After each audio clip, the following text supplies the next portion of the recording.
So this is sports betting, correct? And slots. And slots.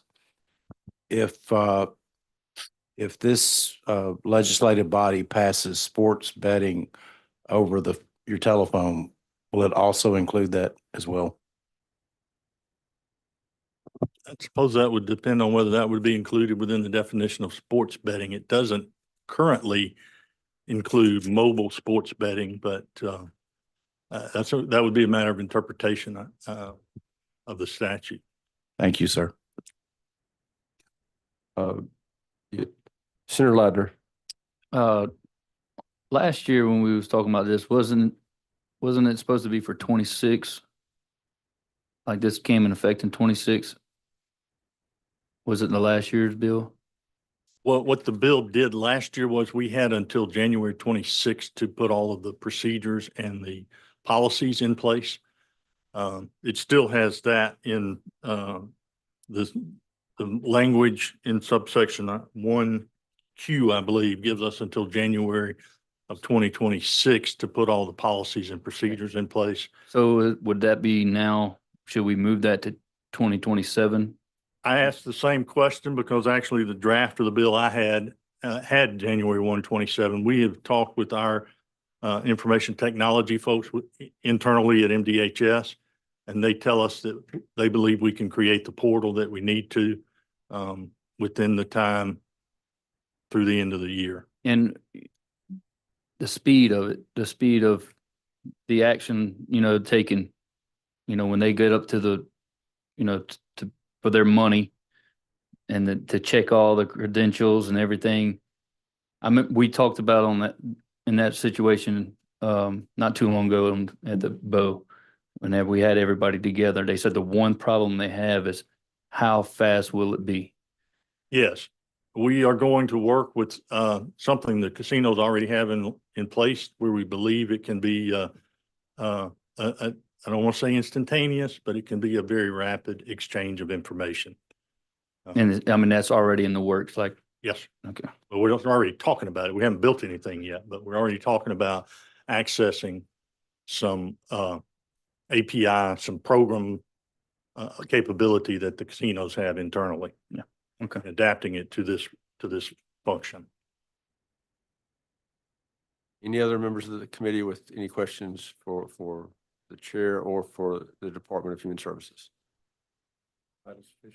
If there are no further questions, Senator Younger moves title sufficient to pass. If you support that motion, please say aye. Aye. Any opposed? That bill will be reported. Thank you. The next bill is a bill dealing with the Secretary of State and our public trust tidelands. This bill is very similar to the bill that the Senate passed last year.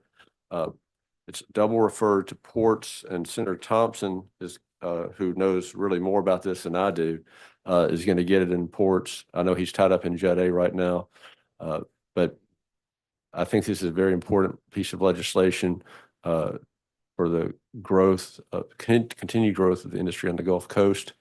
And where I started, because this deals with tidelands, it's just on the coast, 3 coastal counties. Where I started with this from the very beginning was I want a bill that all the senators who represent that area can support. And I'm want to listen to them on what they want to do, and that what you've got before you is a bill that every senator from the coast can support. It deals with public trust tidelands and the Secretary of State who leases those tidelands, and last year generated close to $12 million in lease revenue from the use of state property, which is used exclusively for the benefit of the Gulf Coast, and does a lot of good. There are 4 main points in this bill, and I'll walk through it quickly, and I'll do my best without Senator Thompson to try to answer any questions that you may have. This makes it very clear that if you were going to have a casino on the Gulf Coast, you've got to get a lease from the Secretary of State. There's at least one local government down there who believes that they have the right to collect, to sign a lease for gaming purposes and keep the revenue. The Tidelands Fund is very valuable. This is state property. That's the proper role of the state through the Secretary of State as land commissioner and public trustee of the public trust Tidelands to do that lease, and that's what this bill says. Number 2, its bill protects the public sand beach on the Gulf Coast. It has been the position of every Secretary of State since the advent of gaming that we're not going to have casinos off the public sand beach, but that is just a decision that those Secretaries of State have made. It's not the statute. And I think it's important. Number 3, this bill codifies the amenity requirements that are existing regulation through the Gaming Commission. The reason for that is that they've been in place for a long, long time. Let me see where I can find what those amenity requirements are. They're beginning on line 499, is to encourage investment in properties that draw tourism to the state. I think there's an argument to be made that we should look at these and maybe these should be increased, but I thought the safe thing to do was just take the regs as they exist with the Gaming Commission right now and codify them, because 2 members of the commission can change those regs at the next meeting. The overall point of all this with the regs and everything else is to encourage a stable regulatory environment like we've had for 30 years, so that people know what the rules are, they know what the rules are going to be, and they can make investments and grow the industry. And if there's uncertainty about where you can lease, if there's uncertainty about what the regs are, if there's uncertainty about what locations are, it sends a chilling effect on people who want to improve the property they have and or may be considering moving to the Gulf Coast. And we want people to continue to improve their properties and move here to Mississippi. We want to get ahead of anybody who might be nearby and could be a potential threat to this important industry. So the amenities are codified. And number 4 is language which clarifies a question that's come before the commission regarding legal sites and the use of public property to establish a nexus to the water. That is beginning on lines 595 and is repeated in other sections of the bill where it's necessary to stipulate.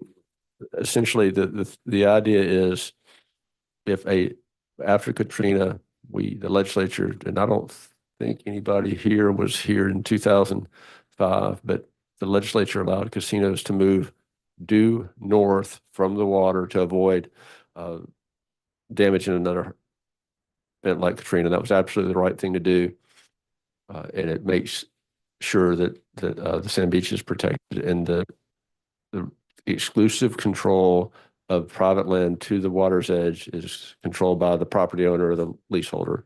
And that's what this language would do. There are more than a dozen legal sites, I believe. There are more than a dozen legal sites right now that have been approved by the commission for potential development. This in no way stifles competition, but it just makes clear again what I think the intent of the legislature was, and to protect the state's property, the public access to the sand beach.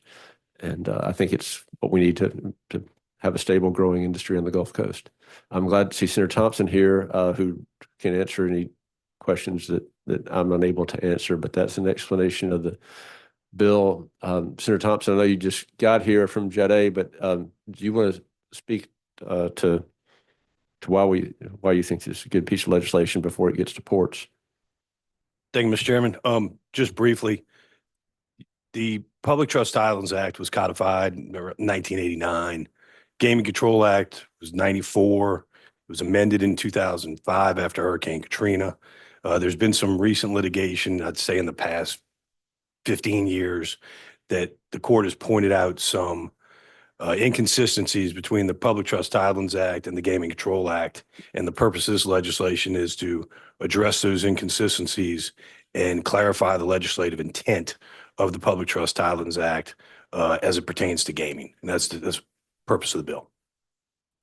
Thank you. I believe Secretary Watson has done a good job with this.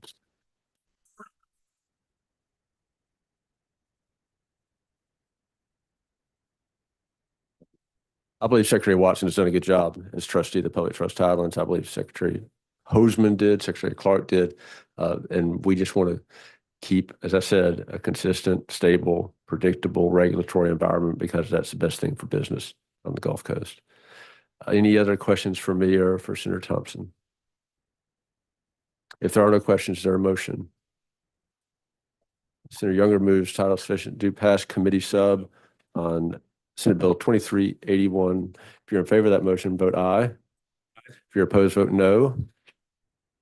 That bill will be reported. Thank you. I do not think we will meet again, but you never know up here. So thank you all for coming. Rise and report.